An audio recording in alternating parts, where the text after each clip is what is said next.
সাদিকে হত্যা চেষ্টার ঘটনায় বিএনপির স্থায়ী কমিটির সদস্য মির্জা আব্বাসকে আটক করেছে র্যাব। গতরাতে এক বিজ্ঞপ্তিতে র্যাব 10 জানায় দক্ষিণ কেরানীগঞ্জের হাসনাবাদ হাউজিং এলাকা থেকে তাদের গ্রেপ্তার করা হয়। আসন অর্থাৎ ঢাকা 8 আসনের ধানের শীষের প্রার্থী মির্জা আব্বাস হাদি হত্যাকাণ্ডে সরাসরি জড়িত বিএনপির এই বর্ষিয়ান নেতা। এমনকি তিনি নাকি ঘাতক ফয়সালের অ্যাকাউন্টে 127 কোটি টাকা লেনদেনের মূল ডোনার। মির্জা আব্বাসের রাজনৈতিক ক্যারিয়ার এখানেই শেষ।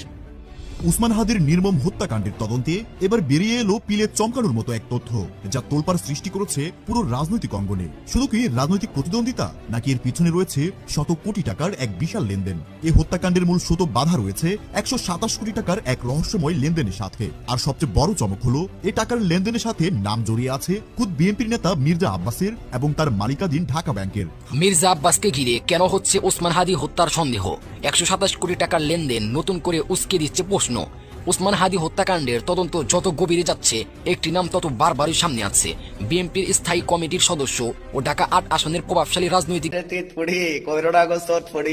কানি বগা লাগল পাইলে বেবি মজাই লাগবে। তোমার কুটকুড়ি, তোমার কিলকিলি উঠছে, তোমার ফিলফিলি উঠছে, তোমার কিলকিলি ফিলফিলি অল্প দিনের ভিতরে মজায় ফেলাইব। যার সাথে খেলার জন্য সিদ্ধান্ত নিছ, যার সাথে পাঙ্গা নিতেছ, সে তো অনেক বড় মাপের খেলোয়াড়। যাদের পরামর্শে আল্লামা মামুনুল হক সাহেবের বিরুদ্ধে মামলা দিতেছ, তাদেরও আল্লামা মামুনুল হক সম্পর্কে ধারণা নাই। তোমার লন্ডনের শায়েকেরও আল্লামা মামুনুল হক সম্পর্কে ধারণা নাই। আল্লামা মামুনুল হক সাহেব হচ্ছে এমন ব্যক্তি, এক ডাকে 1 কোটি মানুষ জড়ো হয়। আল্লামা মামুনুল হক সাহেব সম্পর্কে একমাত্র ধারণা আছে পলাতক শেখ হাসিনার। শেখ হাসিনা থেকে পরামর্শ নেও, তাকে জিজ্ঞেস করো আমি একটু খেলবো আল্লামা মামুনুল হক সাহেবের সাথে, আপনি একটু ইজাজত দিন।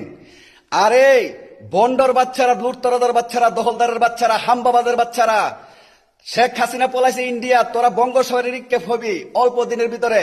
যেভাবে পাকনা গজাইছে, পাকনা একেবারে ছুট হয়ে যাবে। উলুর ফাঁক উঠছে, কিলকিলি উঠছে, কিলকিলি ফিলফিলি অল্প দিনের ভিতরে বাংলাদেশের তরুণেরা একেবারে সারখার করে লাইব।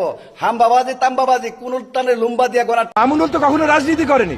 মামুনুল মাদ্রাসার শিক্ষক, তাও সেটা করে লালবাগে আর বাগেরহাটে। সো মোহাম্মদপুরে সে রাতটা যাপন করে।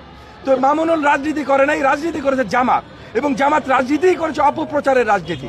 একসময় ইন্টারনেটে অপপ্রচার, এখন মাঠে অপপ্রচার। সো যেহেতু মামুনুল জামাতের সাথে আছে এবং জামাতের রাজনীতি অপপ্রচারের রাজনীতি, এখন মামুনুল অপপ্রচারে বেরিয়ে গেছে। ববি হাজ্জাজ প্রকাশ্যে আল্লামা মামুনুল হক, আলেম ওলামা ও মাদ্রাসার ছাত্রদের বিরুদ্ধে মামলা দেওয়ার হুমকি দিয়েছেন। এটি অত্যন্ত বিপজ্জনক প্রবণতা। রাজনৈতিক মতভেদের কারণে ধর্মীয় নেতৃত্ব ও শিক্ষার্থীদের বিরুদ্ধে